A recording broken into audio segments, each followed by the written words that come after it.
Hello everyone, আসসালামু আলাইকুম। Hope you all are doing well.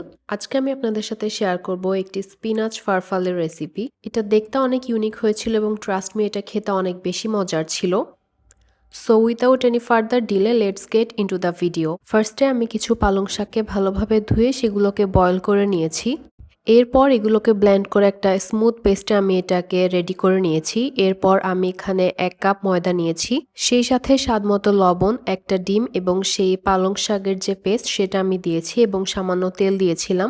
এরপর একটা সফট ডো আমি প্রিপেয়ার করে 1 ঘন্টা মতো রেস্টে রেখে দিয়েছিলাম।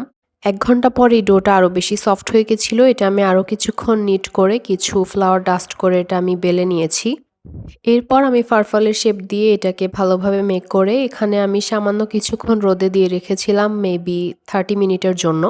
এরপর আমি এগুলোকে ভালোভাবে বয়েল করে নিয়েছি এবং অন্য সাইডে আমি কিছু পেঁয়াজ, রসুন এবং কিছু চিকেন ব্রেস্ট আমি ভালোভাবে ভেজে নিব।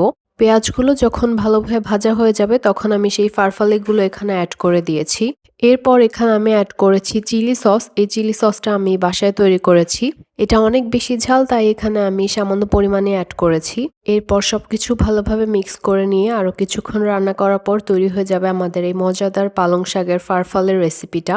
এই রেসিপিটা অবশ্যই বাসায় একবার ট্রাই করে দেখতে পারেন। আই হোপ এটা আপনাদের কাছে ভালো লাগবে। সেম প্রসেসে আপনারা পালং শাকের পরিবর্তে অন্য যে কোনো ভেজিটেবল দিয়ে, অন্য যে কোনো পাস্তার শেপ দিয়ে এই পাস্তাটা ইজিলি বাসায় মেক করতে পারেন।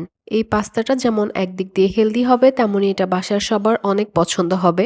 সো আশা করি আপনারা এটা অবশ্যই একবার ট্রাই করে দেখবেন এবং আমার ভিডিওগুলো ভালো লাগলে অবশ্যই আমাকে ফলো দিয়ে পাশে থাকবেন।